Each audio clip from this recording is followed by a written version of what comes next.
नमस्कार दोस्तों, मैं जितेंद्र कुमार आपका स्वागत करता हूँ आपके अपने यूट्यूब चैनल जेकेजी कैरियर मेकर में। दोस्तों, जैसा कि आपको पता है, हमारे चैनल पे आपको यूपीआईटी इंस्ट्रक्टर से रिलेटेड जितनी भी इन्फॉर्मेशन है उससे आपको रेगुलर अपडेट कराया जा रहा है और सिलेबस के अकॉर्डिंग टॉपिक वाइज हम एक टॉपिक डिस्कस कर रहे हैं। तो आपने अब तक की जो मैंने 30 वीडियो अपलोड कर रखी हैं वो नहीं देखी तो उनको देख लीजिएगा, जिसमें ईमेल के बारे में बताया गया, वर्ड के बारे में बताया गया, एक्सेल के बारे में बताया गया, ऑपरेटिंग सिस्टम के बारे में बताया गया है और भी बहुत कुछ। तो दोस्तों, आज हम स्टार्ट करेंगे ग्लोबल वार्मिंग के बारे में, जिससे 2 क्वेश्चन बनने ही बनने हैं हमारे एग्जाम में।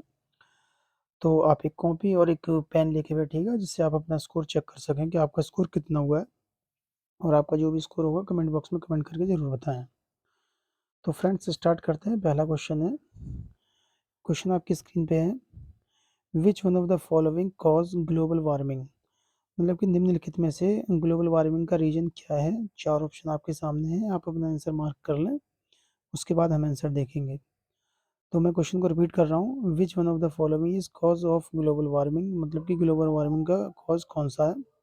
तो according to me answer should be A. आप अपना आंसर चेक कर लीजिए। तो आंसर हमारा ए है, जिसका आंसर है कार्बन डाइऑक्साइड। ठीक है, CO2। अब हम थोड़ा सा एक्सप्लेनेशन देख लेते हैं। इसमें एक्सप्लेनेशन में है, about 75% of solar energy reaching the earth is absorbed by the earth's surface, and rest of heat radiate back to the atmosphere. Some of the heat is trapped by greenhouse gases as carbon dioxide, which is released by various human activities. ठीक है, उम्मीद करता हूँ आपको समझ में आ गया होगा, एक्सप्लेनेशन भी समझ में आ गया होगा। नेक्स्ट क्वेश्चन की तरफ बढ़ते हैं, that is question number 2। Question number second है हमारा, how many percent of carbon dioxide increased in the atmosphere since pre-industrial times. I repeat the question. How many percent of carbon dioxide increased in the atmosphere since pre-industrial times? तो आप अपना answer check कर लीजिए, क्या आपका answer है, mark कर लीजिए। वीडियो को पॉज कर लीजिए अगर आपको समय लेना है तो। हम आंसर चेक कर रहे हैं। इसका आंसर होगा option number C, that is about 30%। तो क्वेश्चन था हमारा, how many percent of carbon dioxide increased in the atmosphere since pre industrial times. तो CO2 की जो परसेंटेज इंक्रीज हुई है या राइज हुई है वो 30% के आसपास हुई है। ठीक है, एक्सप्लेनेशन की हमें रिक्वायरमेंट नहीं है। नेक्स्ट क्वेश्चन की तरफ बढ़ते हैं। क्वेश्चन नंबर 3 है हमारा, what is the full form of UNFCC। Friends, ये फुल फॉर्म से रिलेटेड क्वेश्चन बहुत आते हैं, बहुत भी नहीं आएंगे तो 2 क्वेश्चन आपको मिलेंगे, चाहे वो जीमेल से क्वेश्चन हो या फिर वो आपका जी एक्सेल से क्वेश्चन हो या MS वर्ड से हो। तो जो फुल फॉर्म है उनको अवॉइड नहीं कीजिएगा। तो यहाँ पे आपसे पूछा गया है UNFCC की फुल फॉर्म, तो आप अपना आंसर सेलेक्ट करें कौन सा है। आंसर की तरफ हम बढ़ते हैं। आंसर नंबर ए जो है वो बिल्कुल करेक्ट है। वो क्या है, United Nations framework convention on climate change.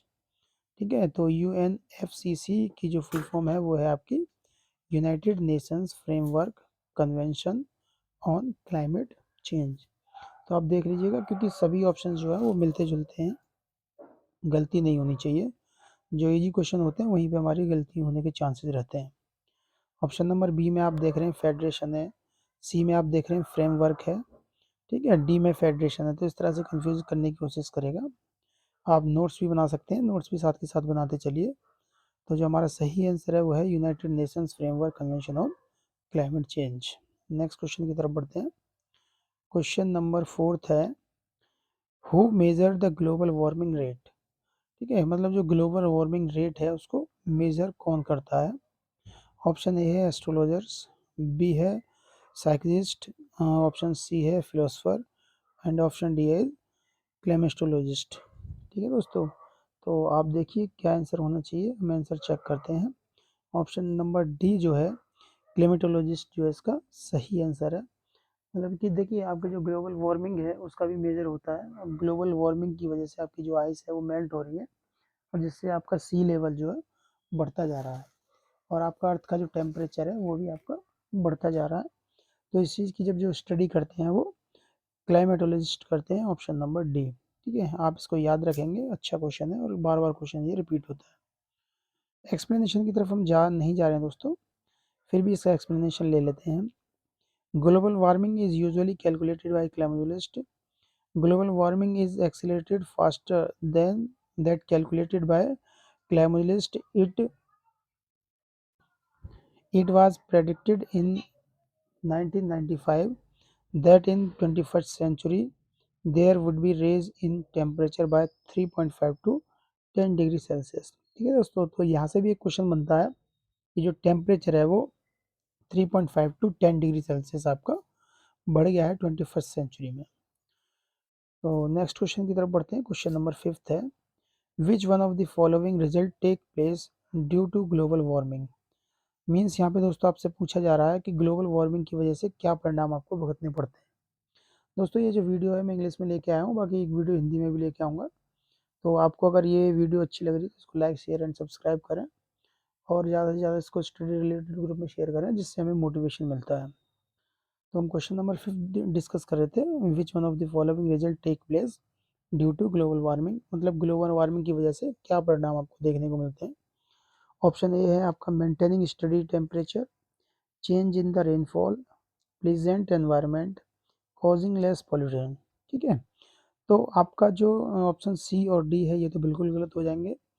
थोड़ी सी जो कन्फ्यूजन बनी हुई है वो ऑप्शन ए और बी में है।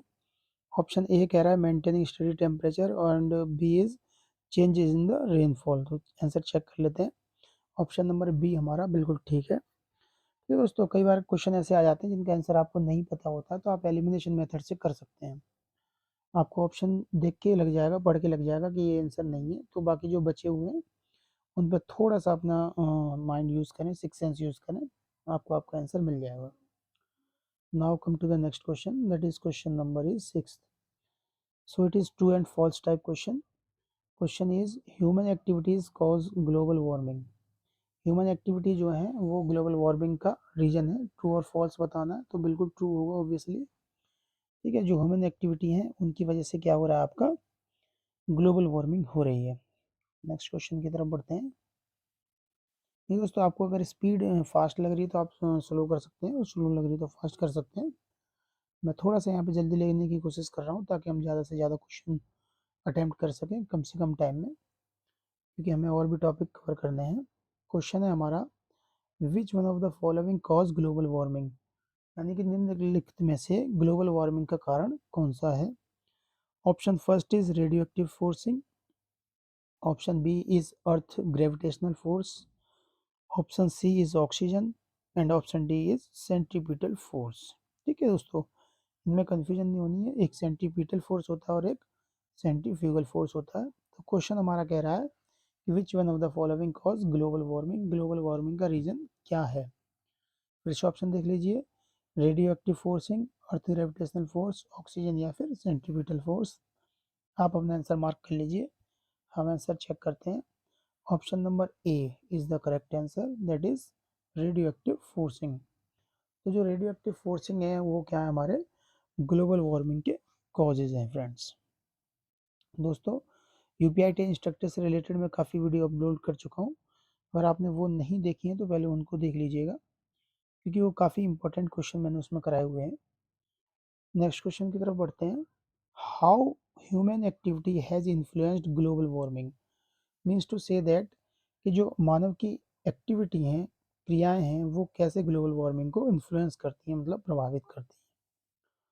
तो ऑप्शन ए है आपका, by planting more trees, by causing changing in gravitational force, by changing the radiative balance governing the earth, and by protecting the environment.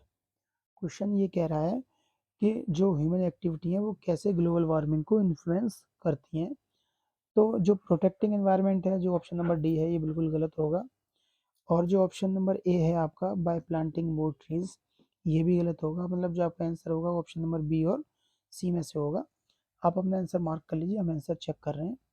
Option number सी जो आपका वो बिल्कुल करेक्ट आंसर है, that is by changing the radiative balance governing the अर्थ। ठीक है दोस्तों, इस तरह का क्वेश्चन हम लास्ट अभी जो दो चार क्वेश्चन करे हैं उनमें हम देख चुके थे। तो रिलेवेंट क्वेश्चन है, लैंग्वेज को थोड़ा सा डाइवर्ट कर दिया गया है। नेक्स्ट क्वेश्चन की तरफ बढ़ते हैं। क्वेश्चन नंबर 9 है दोस्तों, विच one of the following is the anthropogenic radiative force of climate. I repeat the question. Which one of the following is the anthropogenic radiative forcing of climate? Option A है आपका aerosol, option B है cement, option C है paper and option D है glass. दोस्तों तो आप अपना answer mark कीजिए, वीडियो को पॉज करके सोचिए क्या आंसर होगा। हम आंसर की तरफ बढ़ते हैं। Option number A is the correct answer, aerosols. तो जो एरोसोल्स हैं दोस्तों वो क्या हैं, आपके क्लाइमेट फोर्सिंग के रीजन हैं। एक्सप्लेनेशन देख लेते हैं क्योंकि काफ़ी इंपॉर्टेंट क्वेश्चन है ये। आंसर आपका ए है। एक्सप्लेनेशन कहता है aerosols represent an important anthropogenic radiative forcing of climate. Collectively, aerosols block, reflect, and absorb a portion of income solar radiation. This also creates negative radiative forcing. ठीक है, उम्मीद करता हूँ आप आंसर समझ गए होंगे। नेक्स्ट क्वेश्चन की तरफ बढ़ते हैं। विच one of the following land use causes global warming? I repeat the question. Which one of the following land use causes of global warming? Question ये कह रहा है कि जो आपका निम्नलिखित में से कौन सा ग्लोबल वार्मिंग का रीजन है जो कि लैंड से जुड़ा हुआ है। तो ऑप्शन ए है increase in the fertility of the soil, option B is surface reflection, option C is forestation and option D is adopting organic farming. I repeat the question. Which one of the following land use causes of global warming? ठीक है, तो कौन सी land है जो global warming के लिए effective है या रीजनेबल है या फिर उसका कॉज है। तो ऑप्शन ए था increase in the fertility of soil, option B is surface reflectance, option C is forestation and D is adopting organic farming. So let's check the answer and option B is the correct answer, which is surface reflectance. Now we should take the explanation. Explanation is the most direct way in which changes in land use can influence global warming is surface reflectance or earth albedo. For example, for surface reflectance in replacement of forest by setting corpulent. ठीक है दोस्तों, question बहुत ज़्यादा tough नहीं है, इस तरह के क्वेश्चन आपके एग्जाम में आते रहते हैं और ये सारे क्वेश्चन वो हैं जो आपके रिपीटेड हैं। देखिए दोस्तों, यूपीआईटी इंस्ट्रक्टर का जो एग्ज़ाम है उसमें हम एग्ज़ाम का लेवल किस तरह का होगा इसकी प्रेडिक्शन नहीं कर सकते हैं। तो आपको इजी टू मॉडरेट जाना होगा, मतलब आपको पहले इजी लेवल के क्वेश्चन की प्रिपरेशन करनी होगी, देन आपको मॉडरेट लेवल के क्वेश्चन की प्रैक्टिस करनी पड़ेगी। क्वेश्चन का लेवल हाई रहने के चांसेस हैं because there are 2400 approx vacancies and approx 6600 candidates.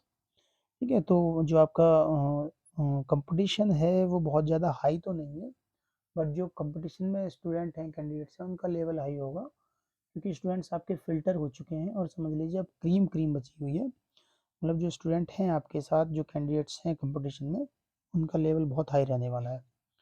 So be aware about the exam and take it seriously. So come to the next question, that is question number 11। Change in the composition of the atmosphere is an example of.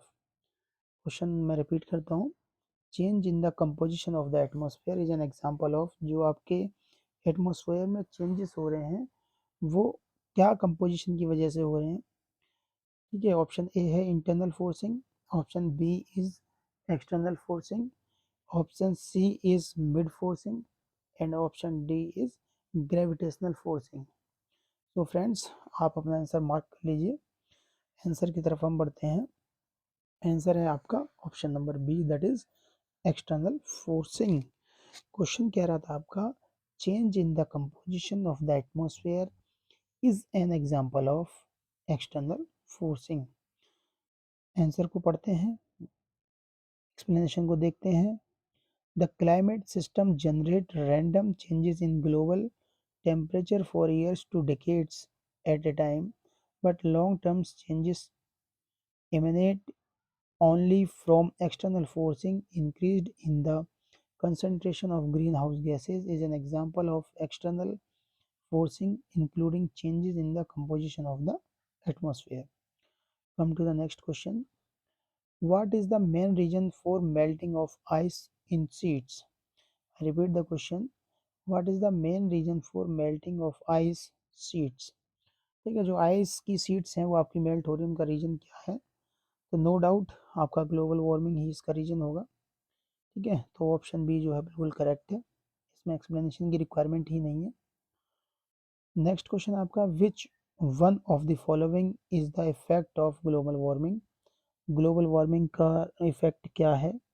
Maintaining sea level, proper rainfall, desertification and afforestation. तो answer देख लेते हैं आपका, वो क्या है आपका option C. ठीक है, डिसर्टिफिकेशन जो है आपका ग्लोबल वार्मिंग का एक इफेक्ट है। नेक्स्ट एंड लास्ट क्वेश्चन है इस वीडियो का दोस्तों। इस वीडियो में मैं मात्र 14 क्वेश्चन लेके आया हूँ, क्योंकि क्वेश्चन जो है आपके इंग्लिश में है, कई कैंडिडेट्स को इससे प्रॉब्लम हो सकती है। अगर आपका रिस्पॉन्स मुझे सही मिलेगा तो मैं और भी वीडियो इसी पे लेके आऊँगा। आप मुझे कमेंट करके बताइएगा इंग्लिश में कोई प्रॉब्लम तो नहीं है। वीडियो नेक्स्ट आपको हिंदी में चाहिए या इंग्लिश में चाहिए, इसलिए मैं बस टेस्ट के लिए 14 क्वेश्चन लेके आया था। So question is, suit only warm earth climate system, ये ट्रू एंड फॉल्स आपको बताना है। तो ऑप्शन बी जो है दैट इज ये फॉल्स है, सूट ओनली वार्म अर्थ क्लाइमेट सिस्टम। ठीक है दोस्तों, तो ये क्या होगा आपका फॉल्स है। दोस्तों आपको मेरे द्वारा कराए हुए क्वेश्चन कैसे लग रहे हैं कमेंट करके ज़रूर बताएं। वीडियो अच्छी लग रही है तो इसको लाइक करें, और जितने स्टडी रिलेटेड ग्रुप हैं उनको शेयर कर दें। स्पेशली ये जो वीडियो है यूपीआईटी इंस्ट्रक्टर की प्रिपरेशन के लिए है, बट ये जो एनवायरनमेंट के क्वेश्चन हैं दोस्तों, ये हर एग्जाम में पूछे जा सकते हैं, तो आप इनको पढ़ सकते हैं, शेयर कर सकते हैं। ठीक है friends, thank you, take care.